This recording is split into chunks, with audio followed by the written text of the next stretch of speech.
बिस्मिल्लाहिर्रहमानिर्रहीम। अस्सलाम वालेकुम अज़ीज़ तलबा व तालिबात। जैसा कि आपका उर्दू का पेपर करीब आ गया है, तो इसी लिहाज से बोर्ड का Urdu paper pattern hand writing का आप लोगों से शेयर कर रहा हूँ। तो ये पैटर्न करके आप लोगों को इंशाल्लाह कभी भी मायूसी का सामना नहीं करना पड़ेगा, अच्छे नंबर हासिल कर लेंगे और साथ ही बहुत सा वक्त बचा लेंगे। नेट पर बहुत सारे पैटर्न ऐसे अवेलेबल हैं जिनमें डबल लाइनिंग या इसी तरह से उलझाया गया है पैटर्न बना के एक्स्ट्रा, तो उनके नंबर नहीं मिलते, लेकिन आप लोगों का टाइम बहुत सारा वेस्ट हो जाता है। इसलिए टू द पॉइंट ही आप लोगों ने पैटर्न को फॉलो करना है। अच्छा पैटर्न है हैंड राइटिंग का, कोशिश करेंगे। तो चलिए स्टार्ट करते हैं हिस्सा इंशाइया से। हिस्सा मारूज़ी के बाद हिस्सा इंशाइया होता है, जहाँ से आप लोग अपना पेपर शुरू करते हैं। तो यहाँ पर लिखेंगे हिस्सा इंशाइया।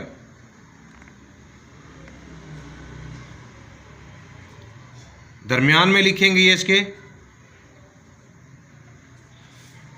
अब देखें इसके बाद हिस्सा इंशाइया में कौन सा सवाल आप लोगों ने पहले करना है वो मेंशन करना है यहाँ पर। तो अगर आप स्टार्ट से ही कर रहे हैं तो आप लोग करेंगे सवाल नंबर 2। जैसा कि पहला सवाल आप लोगों का ऑब्जेक्टिव का होता है, मारूज़ी का होता है, तो ये आपका इंशाइया का सवाल नंबर 2 पहला सवाल होगा इंशाइया का। लेकिन नंबर वही देना है जो सवाल आप लोगों ने सॉल्व करना है। नंबर आप लोगों ने आगे पीछे नहीं करना, जो सवाल लिखेंगे वही उसका नंबर मेंशन करेंगे। सवाल नंबर 2 है आपका उर्दू में हिस्सा नज़्म। तो यहाँ पर लाएंगे, मेंशन करेंगे हिस्सा नज़्म। ये जो मेन हेडिंग्स है तमाम की तमाम आप लोगों ने सेंटर में लिखनी है, एक लाइन छोड़कर लिखनी है।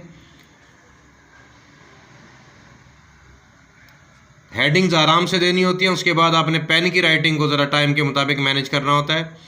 हिस्सा नज़्म इसमें है, आपने जो भी शेर पहले लिखना है, तशरीह करनी है जिसकी, तो उसका हवाला देना है शेर नंबर 1।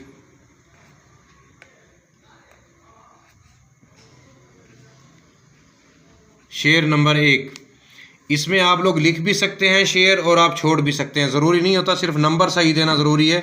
लेकिन मैं शेर यहाँ पर लिख देता हूँ ताकि अगर आप लोग लिखना चाहते हैं तो आप लोगों को पता हो कि आप लोगों ने शेर कैसे लिखना है।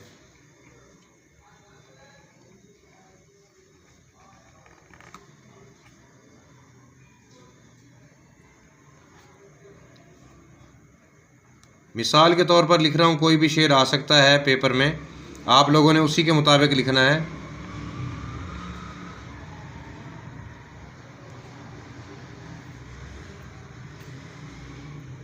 एक्स्ट्रा लेंथ नहीं देनी होती लफ्ज़ों को, पूरा पूरा लिखना है उसके मुताबिक।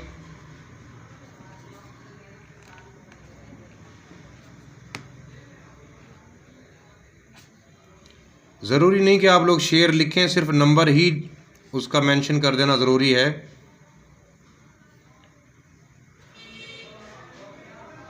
तो ये अगर आपके पास टाइम की कमी है तो आप लोग शेर को ना ही लिखें, सिर्फ नंबर मेंशन कर दें।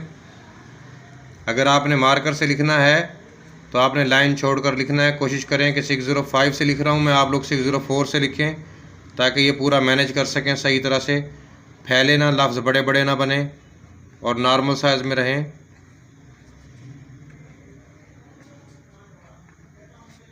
यहाँ से ला के ये लफ्ज़ मुकम्मल किया। साथ साथ आप लोग देखें कि कद को कैसे इस्तेमाल किया जा रहा है, उसी के मुताबिक लिखना होता है।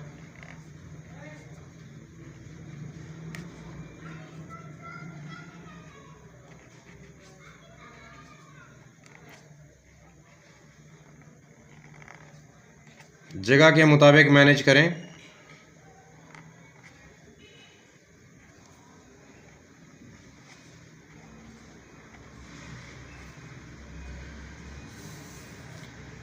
तो शेर ये मुकम्मल हो गया। अब हवाला मतन लिखेंगे दरमियान में यहाँ पर लाके।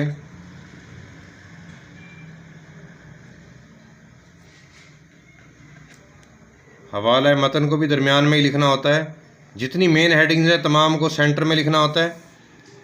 इसमें आप लोगों ने नज़्म का उन्वान, ये चीज़ें मेंशन करनी होती हैं।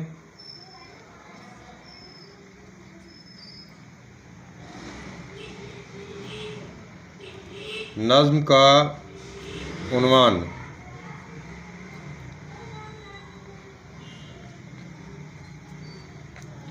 अब आपने पेन के साथ यहाँ पर मेंशन कर देना होता है। ज़रूरी नहीं है कि इसको आप लोग मार्कर से ही लिखें, ज़्यादा लाइनें कवर करें, तो कोई भी इसको दोनों तरफ कॉमे लगाएंगे इसमें। और अगर नज़्म है या गज़ल है तो नीचे शायर का नाम यहाँ पर लिखना है, शायर का नाम।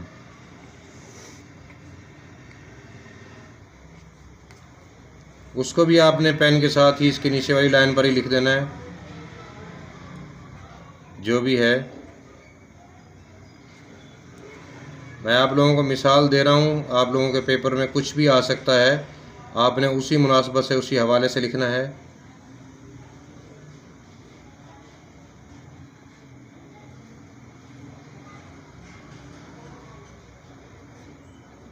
दोनों तरफ कोमे लगा दें। अब आप लोगों ने लिखना होता है इसका मफ़हूम, यहाँ पर मेंशन करना है मफ़हूम।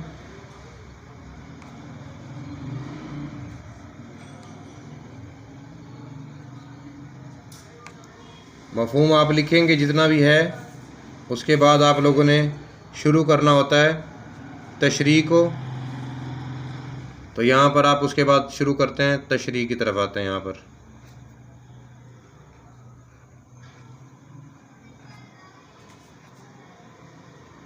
मार्कर की जितनी हेडिंग देनी होती है लाइन छोड़ कर देनी होती है आप लोगों ने। ये सिर्फ आप लोगों को मैं मेंशन कर रहा हूँ, यहाँ पर लिखा नहीं है पेन की राइटिंग में, तो आप लोगों को मैं जस्ट लाइनें लगा कर ही वाज़े कर रहा हूँ यहाँ पर। तो यहाँ तक आप लोगों का ये मुकम्मल नज़्म का और गज़ल का एक ही तरह होगा पैटर्न दोनों का। देखें ऊपर तक मुकम्मल हो गया, इसको फॉलो करना है आप लोगों ने। तो आगे चलते हैं सवाल नंबर 3 की तरफ।